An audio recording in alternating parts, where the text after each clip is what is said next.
Hero Honda super স্প্লেন্ডারের আমি indicator light লাগাতে যাচ্ছি। যেভাবে লাগাতে হবে দেখো, এই যে লাইট আগে জ্বালিয়ে টেস্ট করে নেব। এই লাইটটাকে আমি চেক করব, লাইটটা ঠিক আছে কি না। ঠিক, সম্ভবত ঠিক আছে।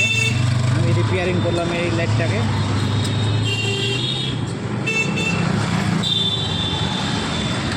দেখব একদম লাইট ঠিক আছে। এবার আমি কানেকশন করে দেবো।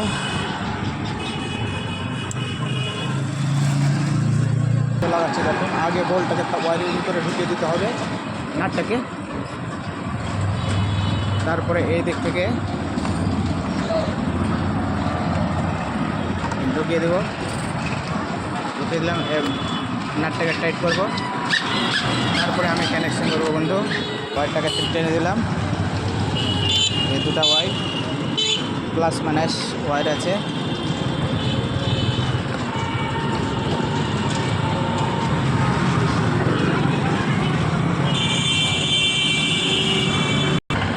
এই যে এটা আর্থিংটাকে কানেকশন করে দিলাম। পিনটা আমি ঢুকিয়ে দিলাম। এবার কানেকশন আমি দেখে নেব। ইন্ডিকেটার সুইচ দিয়ে ওয়ান আছে। এই যে বন্ধু চলছে হচ্ছে। এই ভিডিওটা যদি ভালো লেগে থাকে তো লাইক, শেয়ার ও সাবস্ক্রাইব অবশ্যই করবেন। All the best.